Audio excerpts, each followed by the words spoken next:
بسم اللہ الرحمن الرحیم۔ السلام علیکم۔ اس ویڈیو میں ہم کتاب احیاء العلوم جلد نمبر 3 یعنی بک نمبر 3 کو آگے کنٹینیو کریں گے۔ اس سے پہلے اگر آپ نے سبسکرائب نہیں کیا تو سبسکرائب کر لیں اور بیل آئیکن پریس کر دیں۔ تو شروع کرتے ہیں 12ویں فصل، تعریف و مذمت کے سلسلے میں لوگوں کی 4 حالتیں۔ جان لیجئے کہ مذمت کرنے والے اور تعریف کرنے والے کی نسبت سے لوگوں کی 4 حالتیں ہیں۔ پہلی حالت، تعریف پر خوش ہونا اور تعریف کرنے والے کا شکریہ ادا کرنا، مذمت پر غصے میں آنا اور مذمت کرنے والے سے بغض رکھنا، نیز اس سے بدلہ لینا یا بدلہ لینے کی خواہش رکھنا، اکثر لوگوں کا یہی حال ہے اور اس سلسلے میں یہ انتہائی درجے کی معصیت ہے۔ دوسری حالت، انسان اندر ہی اندر برائی کرنے والے پر ناراض ہوتا ہے لیکن اپنی زبان اور دیگر اعضاء کو بدلہ لینے سے روکے رکھتا ہے۔ تعریف کرنے والے سے دل ہی دل میں خوش ہوتا ہے لیکن اس خوشی کا اظہار نہیں کرتا۔ یہ حالت بھی نقصان دہ ہے مگر پہلی کے مقابلے میں کمال ہے۔ تیسری حالت، انسان کے نزدیک تعریف کرنے والے اور مذمت کرنے والے میں کوئی فرق نہ ہو، نہ مذمت پر غمگین ہو نہ تعریف پر خوش ہو، یہ کمال کا پہلا درجہ ہے۔ بعض عبادت گزار خود کو اس وصف سے موصوف گمان کرتے ہیں، حالانکہ اگر وہ اس کی علامات کے ذریعے اپنا امتحان نہ لیں تو دھوکہ کھا جائیں۔ اس وصف کی علامتوں میں سے چند یہ ہیں: مذمت کرنے والا اگر اس کے پاس دیر تک بیٹھے تو اس کے بیٹھنے کو تعریف کرنے والے کے اتنی دیر تک بیٹھنے سے زیادہ بوجھ محسوس نہ کرے۔ تعریف کرنے والے کی حاجت کو پورا کرنے میں جس قدر خوشی اور چستی محسوس کرے، مذمت کرنے والے کی حاجت کو پورا کرنے میں بھی اسی قدر کرے، اس سے کم نہ ہو۔ اپنی مجلس سے مذمت کرنے والے کے چلے جانے کو تعریف کرنے والے کے چلے جانے کے مقابلے میں ہلکا نہ جانے۔ جتنی تکلیف تعریف کرنے والے کی موت پر محسوس کرے، مذمت کرنے والے کی موت پر بھی اتنی ہی کرے۔ تعریف کرنے والے کو پہنچنے والی مصیبت اور دشمنوں کی ایذا پر جتنا غمگین ہو، اتنا ہی غمگین مذمت کرنے والے کو پہنچنے والی مصیبت پر بھی ہو۔ تعریف کرنے والے کی خطا مذمت کرنے والے کی خطا کے مقابلے میں معمولی خیال کرے۔ جب تعریف کرنے والے کی طرح مذمت کرنے والے کا معاملہ بھی معمولی معلوم ہو اور ہر اعتبار سے دونوں میں برابری رکھے تو یقیناً اس شخص نے اس تیسری حالت کو پا لیا، لیکن یہ بہت بعید اور دلوں پر بہت شدید ہے، اور مخلوق کی تعریف کے سبب اکثر لوگ دل ہی دل میں خوش ہوتے لیکن مذکورہ علامات کے ذریعے اپنا امتحان نہ لینے کی وجہ سے غفلت میں پڑے رہتے ہیں۔ ایک شیطانی وسوسہ اور اس کا علاج۔ عبادت گزار کبھی مذمت کرنے والے کے مقابلے میں تعریف کرنے والے کی طرف اپنے دل کو مائل پاتا ہے، اور شیطان اس میلان کو اس کی نظر میں یہ کہتے ہوئے اچھا کر دیتا ہے کہ برائی کرنے والا تیری برائی کرنے کے سبب اللہ عز و جل کی نافرمانی کر رہا ہے، اور تیری تعریف کرنے والا یقیناً اللہ عز و جل کی اطاعت کر رہا ہے، لہٰذا یہ دونوں کیسے برابر ہو سکتے ہیں؟ عبادت گزار کا یہ خیال کرنا کہ برائی کرنے والے کو برا جاننا دین ہی ہے تو یہ شیطانی دھوکہ ہے، کیونکہ عبادت گزار اگر غور و فکر کرے تو اسے یہ معلوم ہوگا کہ اس کی مذمت کرنے والے نے جس چیز کا ارتکاب کیا ہے اس سے کئی گنا بڑھ کر لوگ گناہ کبیرہ کا ارتکاب کرتے ہیں، لیکن نہ وہ ان کو برا جانتا ہے اور نہ ان سے دور بھاگتا ہے۔ نیز اس کو یہ بھی معلوم ہوگا کہ جو اس کی تعریف کر رہا ہے ممکن ہے وہ کسی اور کی مذمت بھی کرتا ہو، اور یوں وہ غیر کی مذمت کرنے کی وجہ سے اپنی تعریف کرنے والے سے نفرت بھی نہیں کرتا، جیسا کہ وہ اپنی مذمت کرنے والے کے ساتھ یہی رویہ رکھتا ہے۔ حالانکہ مذمت جب گناہ ہے تو برابر ہے اس کی ہو یا کسی دوسرے کی ہو۔ مذکورہ وضاحت سے معلوم ہوا کہ عابد کا غصہ اپنے نفس و خواہش کی وجہ سے ہے، جبکہ شیطان اس کو باور کراتا ہے کہ یہ دین سے ہے، یہاں تک کہ وہ عابد اپنی خواہش اور اس شیطانی وسوسے کی پیروی کے سبب اللہ عز و جل سے مزید دور ہو جاتا ہے۔ اور جو شخص شیطان کے مکر و فریب اور نفس کی آفات سے باخبر نہیں ہوتا، اس کی اکثر عبادتیں محض ضائع ہونے والی تھکاوٹیں ہیں جن سے دنیا میں کوئی فائدہ نہیں اور آخرت میں خسارہ ہی خسارہ ہے۔ ایسے لوگوں کے بارے میں اللہ عز و جل ارشاد فرماتا ہے: قُلْ هَلْ نُنَبِّئُكُم بِالْأَخْسَرِينَ أَعْمَالًا الَّذِينَ ضَلَّ سَعْيُهُمْ فِي الْحَيَاةِ الدُّنْيَا وَهُمْ يَحْسَبُونَ أَنَّهُمْ يُحْسِنُونَ صُنْعًا۔ سورہ الکہف ترجمہ۔ تم فرماؤ کیا ہم تمہیں بتا دیں کہ سب سے بڑھ کر ناقص عمل کن کے ہیں؟ ان کے جن کی ساری کوشش دنیا کی زندگی میں گم گئی اور وہ اس خیال میں ہیں کہ اچھا کام کر رہے ہیں۔ چوتھی حالت ہے عبادت میں سچا ہونا، یعنی وہ تعریف کو ناپسند کرتا ہے اور تعریف کرنے والے پر ناراض ہوتا ہے کیونکہ وہ جانتا ہے کہ کسی کے منہ پر اس کی تعریف کرنا ایک ایسا فعل ہے جو کمر توڑنے والا اور دین کو نقصان پہنچانے والا فتنہ ہے۔ نیز وہ مذمت کرنے والے کو پسند کرتا ہے کیونکہ وہ جانتا ہے کہ اس نے میرے عیب پر مجھے باخبر کیا اور اہم بات کی طرف میری رہنمائی بھی کی اور اپنی نیکیاں مجھے ہدیہ کی۔ رسول پاک صلی اللہ تعالیٰ علیہ وسلم نے فرمایا: عاجزی کی اصل یہ ہے کہ تم نیکی اور پرہیزگاری کے ساتھ اپنا ذکر کیے جانے کو ناپسند کرو۔ ایک روایت میں ہے کہ رسول اکرم صلی اللہ تعالیٰ علیہ وسلم نے ارشاد فرمایا: روزہ دار کے لیے خرابی ہے، شب بیداری کرنے والے کے لیے خرابی ہے، اور اونی لباس پہننے والے کے لیے خرابی ہے مگر وہ۔ عرض کی گئی: یا رسول اللہ صلی اللہ تعالیٰ علیہ وسلم، مگر وہ سے کیا مراد ہے؟ ارشاد فرمایا: مگر وہ جو اپنے آپ کو دنیا سے بچائے، تعریف کو ناپسند کرے اور مذمت کو اچھا جانے، لیکن ایسا کرنا بہت دشوار ہے۔ ہم جیسوں کی طمع کی انتہا دوسری حالت تک ہی ہو سکتی ہے کہ مذمت کرنے والے پر نفرت اور تعریف کرنے والے پر خوش ہونے کو دل میں چھپائے رکھیں اور کول و فیل سے اس کا اظہار نہ کریں۔ جہاں تک تیسری حالت کی بات ہے، یعنی تعریف کرنے اور مذمت کرنے والے کو برابر جاننا، تو اس کی طمع ہم نہیں کر سکتے، بلکہ اگر ہم دوسری حالت کی علامات کے ذریعے اپنے آپ کو جانچیں تو بھی نامکمل پائیں، کیونکہ ہم تعریف کرنے والے کی عزت اور اس کی حاجات کو پورا کرنے میں جلدی کرتے ہیں، اور مذمت کرنے والے کی عزت و تعریف اور اس کی حاجات کو پورا کرنا ہم پر گراں گزرتا ہے۔ نیز باطنی حالت کی طرح ظاہری طور پر بھی ہم ان کو برابر درجہ دینے کی طاقت نہیں رکھتے۔ جو شخص تعریف کرنے والے اور مذمت کرنے والے کے ساتھ ظاہری طور پر برابری کا برتاؤ کرنے کی طاقت رکھتا ہے، اگر وہ مل جائے تو اس دور میں پیشوا بننے کے لائق ہے، مگر ایسا شخص کبریت احمر یعنی انکا پرندے کی طرح ہے، جس کی لوگ باتیں تو کرتے ہیں لیکن وہ نظر نہیں آتا۔ جب دوسری حالت کی صورت یہ ہے تو تیسری اور چوتھی صورت کے بارے میں کیا گمان کیا جا سکتا ہے؟ بہرحال ان میں سے ہر درجے میں بھی آگے مزید چند درجات ہیں، چنانچہ تعریف کے سلسلے میں درجات کچھ اس طرح ہیں۔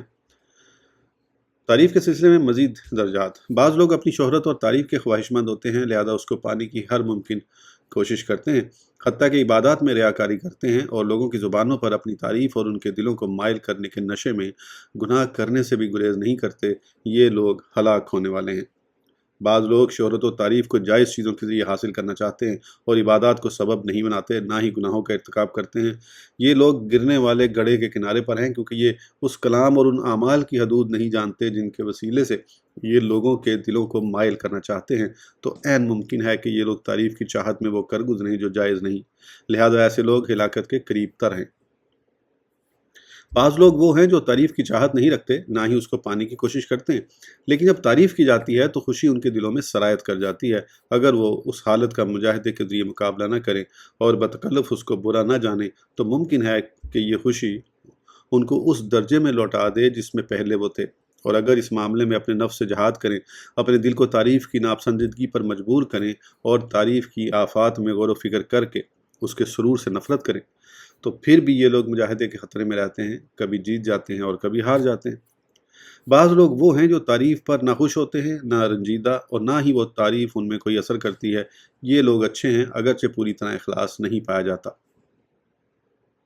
بعض ایسے ہوتے ہیں کہ اپنی تعریف سننا پسند کرتے ہیں، لیکن نوبت یہاں تک نہیں پہنچتی کہ تعریف کرنے والے پر غصہ ہوں یا کوئی اعتراض کریں۔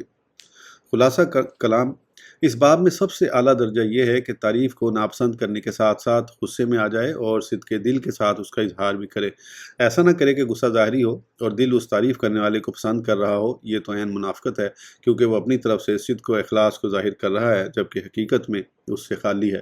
اسی طرح مذمت کرنے والے کے حق میں بھی مختلف احوال ہیں جو تعریف کے احوال کی ضد ہیں۔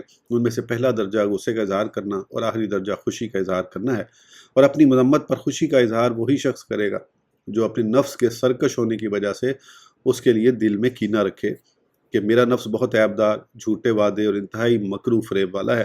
نیز اپنے نفس سے دشمن کے جیسا بغض رکھے، کیونکہ انسان اس شخص سے خوش ہوتا ہے جو اس کے دشمن کی مذمت کرے، اور یہ شخص چونکہ اپنے نفس کا دشمن ہے لہذا نفس کی مذمت پر خوش ہوگا اور مذمت کرنے والے کا شکریہ ادا کرے گا، اور مذمت کرنے والے کے ذہین ہونے کا اعتقاد رکھے گا، کیونکہ وہ اس کے نفس کے عیب پر واقف ہو گیا، اور یہ مذمت اس شخص کے لیے مذمت کرنے والے کی طرف سے گویا تشفی اور غنیمت ہے، کیونکہ اس کی مذمت نے اسے لوگوں کی نظروں میں گرا کر شہرت کے فتنے میں مبتلا ہونے سے بچا لیا۔ اور چونکہ انسان بہت ساری نیکیوں پر ہمیشہ قائم نہیں رہ سکتا، لہذا امید ہے یہ مذمت اس کے ان عیبوں کا مداوع ہو جائے جن کو دور کرنے سے وہ عاجز ہے۔ اور اگر مرید اپنی تمام عمر بھی اس ایک صفت کو پانے کی کوشش کرے، اور وہ یہ کہ تعریف کرنے والا اور مذمت کرنے والا اس کے نزدیک ایک ہی درجے میں ہوں، تو وہ ایک ایسے کام میں مشغول ہو جائے گا کہ دوسرے کسی کام کے لیے فارغ نہ ہوگا۔ مرید اور سعادت کے مابین کثیر گھاٹیاں ہیں، جن میں سے ایک یہی ہے۔ نیز جب تک مرید عمر بھر سخت مجاہدہ نہ کرے، کسی ایک گھاٹی کو بھی عبور نہیں کر سکتا۔ باب نمبر 2: عبادات کے ذریعے جاہ و منزلت کی طلب۔ اس میں 11 فصلیں ہیں۔ دوسری قسم عبادات کے ذریعے جاہ و منزلت کا حصول، اس میں درجہ ذیل امور کا بیان ہوگا۔ ریاکاری کی مذمت، ریاکاری کی حقیقت اور اس چیز کا بیان جس کے ذریعے ریاکاری ہوتی ہے، ریاکاری کے مراتب، پوشیدہ ریاکاری کا بیان، اس ریاکاری کا بیان جس سے عمل ضائع ہوتا ہے اور جس سے نہیں، ریاکاری کی دوا اور اس کا علاج، نیکیوں کو ظاہر کرنے کی اجازت کا بیان، گناہوں کو چھپانے کی اجازت کا بیان، ریاکاری اور آفات کے خوف سے عبادات کو چھوڑنے کا بیان، اس چیز کا بیان کہ مخلوق کے دیکھنے کے سبب بندہ کس قدر عبادات پر خوش ہو سکتا ہے، عبادات سے پہلے اور بعد مرید کے لیے کس چیز کو دل میں جمائے رکھنا لازم ہے۔ یہ کل 11 فصلیں ہیں۔ اللہ عز و جل ہی توفیق دینے والا ہے۔ پہلی فصل، ریاکاری کی مذمت۔ یاد رکھیے ریاکاری حرام ہے اور ریاکار پر اللہ عز و جل کا غضب ہوتا ہے۔ اس پر آیات قرآنیہ، احادیث مبارکہ اور بزرگان دین کے اقوال شاہد ہیں۔ ریاکاری کی مذمت پر مشتمل 4 فرامین باری تعالیٰ۔ فویل للمصلین الذین هم عن صلاتهم ساہون الذین هم یراؤون۔ سورہ الماعون۔ ترجمہ: تو ان نمازیوں کی خرابی ہے جو اپنی نماز سے بھولے بیٹھے ہیں، وہ جو دکھاوا کرتے ہیں۔ والذین یمکرون السیئات لہم عذاب شدید ومکر اولئک ھو یبور۔ سورہ فاطر۔ ترجمہ: اور وہ جو برے دعووں یعنی فریب کرتے ہیں ان کے لیے سخت عذاب ہے اور انہی کا مکر برباد ہوگا۔ حضرت سیدنا امام مجاہد علیہ رحمہ فرماتے ہیں اس آیت میں مراد ریاکار ہیں۔ انما نطعمکم لوجہ اللہ لا نرید منکم جزاء ولا شکورا۔ سورہ دہر۔ ترجمہ: ہم تمہیں خاص اللہ کے لیے کھانا دیتے ہیں جو تم سے کوئی بدلہ یا شکر گزاری نہیں مانگتے۔ اس آیت مبارکہ میں ہر اس ارادے کی نفی کر کے جس کا مقصد رضائے الہی نہ ہو، مخلصین کی تعریف فرمائی گئی، کیونکہ ریاکاری اخلاص کی ضد ہے۔ فمن کانا یرجو لقاء ربہ فلیعمل عملا صالحا ولا یشرک بعبادۃ ربہ احدا۔ سورہ کہف۔ ترجمہ: تو جسے اپنے رب سے ملنے کی امید ہو اسے چاہیے کہ نیک کام کرے اور اپنے رب کی بندگی میں کسی کو شریک نہ کرے۔ یہ ان لوگوں کے بارے میں ہے جو اپنی عبادات و اعمال پر ثواب اور تعریف دونوں کے طلبگار ہیں۔ ریاکاری کی مذمت پر مشتمل 14 فرامین مصطفیٰ۔ ایک شخص نے سرکار دو عالم صلی اللہ تعالیٰ علیہ وآلہ وسلم سے عرض کی، نجات کس میں ہے؟ ارشاد فرمایا، بندہ لوگوں کو دکھانے کے لیے اللہ عز و جل کی عبادت نہ کرے۔ 3 قسم کے لوگ یعنی شہید، اللہ عز و جل کی راہ میں صدقہ دینے والا اور قاری قرآن کے متعلق مروی ہے جسے ہم نے اخلاص کے بیان میں بھی ذکر کیا ہے کہ اللہ عز و جل ان میں سے ہر ایک سے فرمائے گا، چنانچہ صدقہ دینے والے سے فرمائے گا، تو نے جھوٹ کہا، تیرا مقصد تو یہ تھا کہ لوگ تیرے متعلق کہیں تو بہت بڑا سخی ہے۔ شہید سے فرمائے گا، تو نے جھوٹ کہا، تیرا مقصد یہ تھا کہ لوگ تجھے کہیں کہ تو بہت بڑا بہادر ہے۔ قاری قرآن سے فرمائے گا، تو نے جھوٹ کہا، تیرا مقصد یہ تھا کہ لوگ تیرے متعلق کہیں کہ تو قاری قرآن ہے۔ آپ صلی اللہ تعالیٰ علیہ وآلہ وسلم نے اس حدیث مبارکہ میں یہ خبر دی کہ انہیں ان کی ریاکاری کے سبب ثواب نہیں دیا گیا، کیونکہ ان کی ریاکاری نے ان کے عمل ضائع کر دیے۔ جو ریاکاری کرتا ہے اللہ عز و جل اس کے عمل کو بروز قیامت ظاہر کر دے گا، اور جو شہرت کے لیے عمل کرتا ہے اللہ عز و جل اسے مشہور کر دے گا۔ ایک طویل حدیث میں ہے کہ اللہ عز و جل فرشتوں سے فرمائے گا، اس نے اپنے عمل سے میرا ارادہ نہیں کیا، اسے سجین میں ڈال دو۔ سجین کی ہے جہنم کے طبقے کا نام۔ امام مجاہد علیہ رحمہ فرماتے ہیں 7 زمین کے نیچے ایک مقام کا نام ہے جہاں کفار کی ارواح قید ہیں۔ مجھے تم پر سب سے زیادہ شرک اصغر کا خوف ہے۔ صحابہ کرام علیہم اللہ رضوان نے عرض کی، یا رسول اللہ صلی اللہ تعالیٰ علیہ وآلہ وسلم، شرک اصغر کیا ہے؟ فرمایا، ریاکاری۔ قیامت کے دن جب اللہ عز و جل بندوں کو ان کے اعمال کا بدلہ دے گا تو ریاکاروں سے فرمائے گا، ان کے پاس جاؤ جن کو دکھانے کے لیے تم دنیا میں عمل کیا کرتے تھے، دیکھو کیا تم ان کے پاس کوئی بدلہ پاتے ہو۔ حب الحزن سے اللہ عز و جل کی پناہ مانگو۔ صحابہ کرام علیہ رضوان نے عرض کی، وہ کیا ہے؟ ارشاد فرمایا، جہنم کی ایک وادی ہے جو ریاکار علماء کے لیے تیار کی گئی ہے۔ سیدھے حدیث قدسی میں ہے کہ اللہ عز و جل ارشاد فرماتا ہے، جس نے کوئی عمل کیا اور اس میں میرے ساتھ کسی کو شریک کیا تو اس کا سارا عمل اسی کے لیے ہے، میں اس سے بری ہوں اور میں سب سے بڑھ کر شرک سے بے نیاز ہوں۔ حضرت سیدنا عیسیٰ روح اللہ علیہ نبینا علیہ الصلوۃ والسلام نے فرمایا، جب تم میں سے کسی ایک کا روزہ ہو تو اسے چاہیے کہ اپنے سر اور داڑھی میں تیل لگائے اور ہونٹوں پر بھی ہاتھ پھیرے، تاکہ لوگوں کو اس کا روزہ دار ہونا معلوم نہ ہو، اور جب کوئی دائیں ہاتھ سے دے تو بائیں ہاتھ کو خبر نہ ہو، اور جب نماز پڑھے تو اپنے دروازے پر پردہ ڈال دے۔ بے شک اللہ جل ثنا یعنی اپنی تعریف بھی اسی طرح بندوں پر تقسیم کرتا ہے جس طرح رزق تقسیم فرماتا ہے۔ جس عمل میں ذرہ بھر ریا ہو اللہ عز و جل اسے قبول نہیں فرماتا۔ ایک مرتبہ امیر المومنین حضرت سیدنا عمر فاروق اعظم رضی اللہ عنہ نے حضرت سیدنا معاذ بن جبل رضی اللہ عنہ کو روتے دیکھا تو پوچھا، کیوں رو رہے ہو؟ عرض کی، میرے رونے کا سبب وہ حدیث پاک ہے جو میں نے رسول اللہ صلی اللہ تعالیٰ علیہ وآلہ وسلم سے سنی ہے۔ آپ نے ارشاد فرمایا، ادنا ریا بھی شرک ہے۔ مجھے تم پر ریا اور پوشیدہ شہوت کا سب سے زیادہ خوف ہے۔ یہ پوشیدہ شہوت بھی ریاکاری کی باریکیوں اور خطاؤں کی طرف لوٹتی ہے۔ بے شک جس شخص نے اپنے دائیں ہاتھ سے ایسے صدقہ کیا کہ بائیں کو خبر نہ ہونے دی، وہ شخص اس دن عرش کے سائے میں ہوگا جس دن سوائے سایہ عرش کے کوئی سایہ نہ ہوگا۔ اسی وجہ سے ایک روایت میں آیا ہے کہ پوشیدہ عمل کی فضیلت اعلانیہ عمل پر 70 گنا زیادہ ہے۔ قیامت کے دن ریاکار کو یوں بلایا جائے، او گناہ گار، او دھوکے باز، او ریاکار، تیرا عمل بیکار اور تیرا ثواب ضائع ہو گیا، جا اپنا اجر اس سے لے جس کے لیے تو دنیا میں عمل کیا کرتا تھا۔ حضرت سیدنا شداد بن اوس رضی اللہ عنہ فرماتے ہیں، میں نے رسول اللہ صلی اللہ تعالیٰ علیہ وآلہ وسلم کو روتے ہوئے دیکھا تو عرض کی، یا رسول اللہ صلی اللہ تعالیٰ علیہ وآلہ وسلم، اس رونے کا کیا سبب ہے؟ ارشاد فرمایا، مجھے اپنی امت پر شرک کا خوف ہے۔ سنو، وہ سورج، چاند، بتوں اور پتھروں کی پوجا تو نہیں کریں گے، لیکن اپنے اعمال میں دکھلاوا کریں گے۔ اللہ عز و جل نے جب زمین کو پیدا فرمایا تو وہ کانپنے لگی۔ پھر اللہ عز و جل نے پہاڑوں کو پیدا کر کے ان کو زمین کی میخیں بنا دیا تو فرشتے کہنے لگے، ہمارے رب نے پہاڑوں سے مضبوط کوئی چیز پیدا نہیں فرمائی۔ پھر اللہ عز و جل نے لوہے کو پیدا فرمایا جس نے پہاڑوں کو کاٹ دیا۔ پھر آگ کو پیدا فرمایا جس نے لوہے کو پگھلا دیا۔ پھر اللہ عز و جل نے پانی کو حکم دیا کہ آگ کو بجھا دے، اور ہوا کو حکم دیا تو اس نے پانی کو گدلا کر دیا۔ اب فرشتوں میں اختلاف رائے ہو گیا کہ کیا چیز سب میں سخت ہے، لہذا انہوں نے کہا، ہم اس کے متعلق اللہ عز و جل سے پوچھتے ہیں۔ چنانچہ انہوں نے بارگاہ الہی میں عرض کی، اے ہمارے پروردگار، تو نے اپنی مخلوق میں سب سے زیادہ سخت کیا چیز پیدا فرمائی؟ اللہ عز و جل نے ارشاد فرمایا، میں نے اپنی مخلوق میں ابن آدم کے دل سے زیادہ سخت و مضبوط چیز پیدا نہیں فرمائی کہ جب وہ اپنے دائیں ہاتھ سے صدقہ کرتا ہے تو اسے بائیں ہاتھ سے بھی پوشیدہ رکھتا ہے، یہ میری تمام مخلوق میں زیادہ سخت ہے۔ مروی ہے کہ ایک شخص نے حضرت سیدنا معاذ بن جبل رضی اللہ عنہ سے کہا، مجھے کوئی ایسی بات سنائیے جو آپ نے رسول اکرم صلی اللہ تعالیٰ علیہ وآلہ وسلم سے سنی ہو۔ یہ سن کر حضرت معاذ رضی اللہ عنہ اتنا روئے کہ راوی فرماتے ہیں، میں سمجھا آپ چپ نہ ہوں گے۔ پھر جب خاموش ہو گئے تو فرمایا، میں نے رسول اللہ صلی اللہ تعالیٰ علیہ وآلہ وسلم کو فرماتے سنا کہ آپ نے مجھ سے فرمایا، اے معاذ، میں نے عرض کی، میرے ماں باپ آپ پر قربان ہوں۔ لبیک یا رسول اللہ صلی اللہ تعالیٰ علیہ وآلہ وسلم۔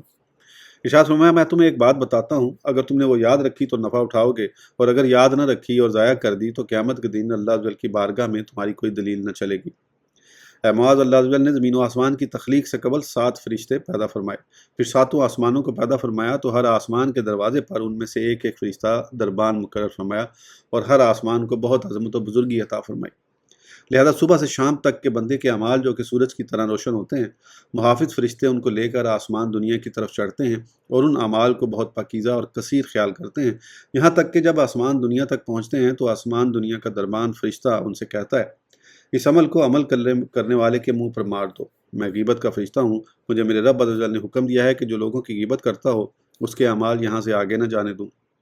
سرکار مدینہ صلی اللہ تعالیٰ علیہ وسلم نے فرمایا، پھر محافظ فرشتے بندے کے نیک اعمال لے کر آتے ہیں تو پہلے فرشتے کے پاس سے گزر جاتے ہیں اور ان اعمال کو پاک و صاف اور کثیر خیال کرتے ہوئے دوسرے آسمان تک پہنچ جاتے ہیں۔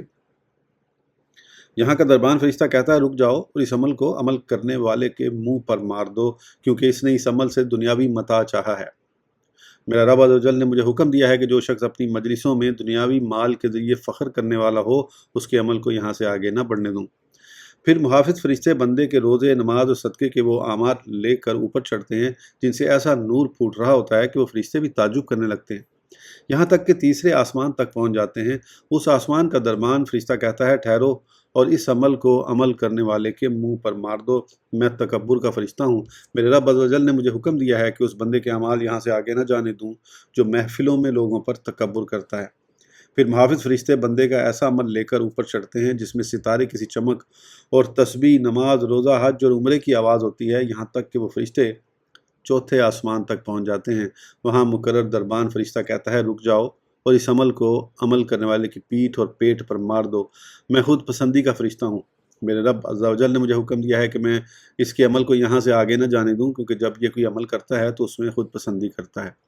پھر محافظ فرشتے بندے کے عمل کو لے کر 5ویں آسمان تک پہنچتے ہیں، وہ عمل دلہن کی طرح آراستہ ہوتا ہے، وہاں کا دربان فرشتہ کہتا ہے، رک جاؤ اور یہ عمل اس عمل کرنے والے کے منہ پر مار دو اور اس کی گردن پر ڈال دو، میں حسد کا فرشتہ ہوں، یہ شخص اپنے جیسے علم و عمل والے اور ہر اس شخص سے حسد کرتا ہے جو عبادت میں اس سے افضل ہوتا ہے، میرے رب عز و جل نے مجھے حکم دیا ہے کہ اس کے عمل کو یہاں سے آگے نہ جانے دوں۔ پھر محافظ فرشتے بندے کی نماز، زکوٰۃ، حج و عمرہ اور روزے لے کر 6ٹھے آسمان تک پہنچ جاتے ہیں، وہاں کا دربان فرشتہ ان سے کہتا ہے رک جاؤ اور یہ عمل اس عمل کرنے والے کے منہ پر مار دو، کیونکہ یہ انسانوں پر رحم یعنی نرمی نہیں کرتا ہے۔ اللہ عز و جل کے بندوں سے اسے کبھی کوئی دکھ یا تکلیف پہنچ جاتی تو یہ اس سے بھی زیادہ تکلیف دیتا، بلکہ ان کو گالی دیتا تھا۔ میں رحمت کا فرشتہ ہوں، مجھے میرے رب عز و جل نے حکم دیا ہے کہ اس کے عمل کو یہاں سے آگے نہ بڑھنے دوں۔ پھر محافظ فرشتے بندے کے اعمال لے کر 7ویں آسمان کی طرف جاتے ہیں۔ وہ اعمال نماز، روزہ، راہ خدا میں خرچ، نیکی کی کوششیں اور تقوی کی صورت میں ہوتے ہیں۔ ان میں بجلی کے جیسی کڑک اور سورج کی جیسی چمک ہوتی ہے، اور اس کے ساتھ 3000 فرشتے بھی ہوتے ہیں۔ وہ ان اعمال کے ساتھ 7ویں آسمان تک پہنچتے ہیں تو وہاں کا دربان فرشتہ ان سے کہتا ہے ٹھہر جاؤ اور یہ عمل اس عمل کرنے والے کے منہ پر مار دو، اس کے اعضاء پر پھینک دو اور اس عمل سے اس کے دل پر تالا لگا دو۔ میں ہر اس عمل کو اپنے رب کے پاس جانے سے روکنے والا ہوں جس عمل سے میرے رب عز و جل کا ارادہ نہ کیا گیا ہو۔ اس بندے نے اپنا عمل غیر اللہ کے لیے کیا ہے، کیونکہ اس نے اس عمل سے فقہاء کے پاس مرتبے، علماء کے ہاں اپنی واہ واہ اور شہروں میں شہرت کا ارادہ کیا ہے۔ میرے رب عز و جل نے مجھے حکم دیا ہے کہ میں ایسے عمل کو یہاں سے آگے نہ جانے دوں، اور ہر وہ عمل جو خالص اللہ عز و جل کے لیے نہ ہو وہ ریا ہے، اور اللہ عز و جل ریا کرنے والے کے عمل کو قبول نہیں فرماتا۔ پھر فرشتے بندے کے عمل، نماز، زکوٰۃ، روزے، حج، عمرے، اچھے اخلاق، خاموشی اور ذکر اللہ کو لے کر اوپر جاتے ہیں، اور ان کے ساتھ آسمانوں کے فرشتے بھی ہوتے ہیں، حتیٰ کہ وہ تمام پردوں سے آگے بڑھ کر اللہ عز و جل تک پہنچ جاتے ہیں، اور اللہ عز و جل کی بارگاہ میں کھڑے ہو کر اس بندے کے نیک اعمال کی گواہی دیتے ہیں کہ یہ خالص اللہ عز و جل کے لیے کیے گئے ہیں۔ آپ صلی اللہ تعالیٰ علیہ وآلہ وسلم نے ارشاد فرمایا، اللہ عز و جل ان سے ارشاد فرماتا ہے تم میرے بندے کے اعمال کے نگران ہو اور میں اس کے نفس کا نگران ہوں۔ بے شک اس نے ان اعمال سے میرا ارادہ نہیں کیا بلکہ میرے غیر کا ارادہ کیا ہے، لہذا اس پر میری لعنت ہے۔ اب تمام فرشتے کہتے ہیں اس پر تیری لعنت اور ہماری بھی، اور ساتوں آسمان کہتے ہیں اس پر اللہ عز و جل کی لعنت اور ہماری بھی۔ یوں سب آسمان اور آسمان والے اس شخص پر لعنت بھیجتے ہیں۔ حضرت سیدنا معاذ رضی اللہ عنہ فرماتے ہیں میں نے عرض کی یا رسول اللہ صلی اللہ تعالیٰ علیہ وآلہ وسلم، آپ اللہ عز و جل کے رسول اور میں معاذ، آپ کی شان تو بہت بلند ہے، لیکن اس غلام کا کیا بنے گا؟ ارشاد فرمایا میری پیروی کرو اگرچہ تمہارا عمل تھوڑا ہی کیوں نہ ہو۔ اے معاذ، اپنے قرآن پڑھنے والے مسلمان بھائیوں کے بارے میں اپنی زبان کی حفاظت کرو، اپنے گناہ اپنے ہی سر لو، دوسروں کے ذمے نہ ڈالو، اور مسلمانوں کی مذمت کر کے اپنی پاکیزگی کا اظہار نہ کرو، خود کو ان سے بلند رتبہ نہ سمجھو، اور آخرت کے کام میں دنیا کا کام داخل مت کرو۔ اپنی نشست گاہ میں تکبر نہ کرو، ورنہ لوگ تمہارے برے اخلاق کے سبب تم سے بچنے لگیں گے۔ تیسرے آدمی کی موجودگی میں کسی سے سرگوشی نہ کرو، لوگوں پر خود کو عظیم نہ سمجھو، ورنہ دینی بھلائی سے محروم ہو جاؤ گے۔ اور لوگوں کی آبرو ریزی نہ کرو، ورنہ بروز قیامت جہنم کے کتے تمہیں چیر پھاڑ دیں گے۔ اللہ عز و جل فرماتا ہے وَالنَّاشِطَاتِ نَشْطًا، تم جانتے ہو معاذ وہ کون ہے؟ میں نے عرض کی یا رسول اللہ صلی اللہ تعالیٰ علیہ وآلہ وسلم، میرے ماں باپ آپ پر قربان، آپ ہی ارشاد فرمائیے وہ کون ہے؟ ارشاد فرمایا وہ جہنم کے کتے ہیں جو گوشت اور ہڈیوں کو دانتوں سے نوچیں گے۔ میں نے عرض کی یا رسول اللہ صلی اللہ تعالیٰ علیہ وآلہ وسلم، میرے ماں باپ آپ پر قربان، ان صفات کی طاقت کیسے آئے گی اور کون ہے جو ان کتوں سے بچ سکے گا؟ تو رحمت عالم صلی اللہ تعالیٰ علیہ وآلہ وسلم نے ارشاد فرمایا یہ اس شخص کے لیے آسان ہے جس کے لیے اللہ عز و جل آسان فرما دے۔ راوی کہتے ہیں کہ اس حدیث میں جو کچھ بیان ہوا اس کے خوف سے حضرت معاذ رضی اللہ عنہ اتنی زیادہ تلاوت قرآن کیا کرتے تھے کہ میں نے ان سے بڑھ کر تلاوت کرنے والا کوئی نہیں دیکھا۔ اس ویڈیو کے لیے اتنا ہی، پھر انشاءاللہ اگلی ویڈیو میں آگے کنٹینیو کریں گے۔ اس وقت تک کے لیے اجازت دیجیے، سبسکرائب کرنا نہ بھولیں۔ اللہ حافظ۔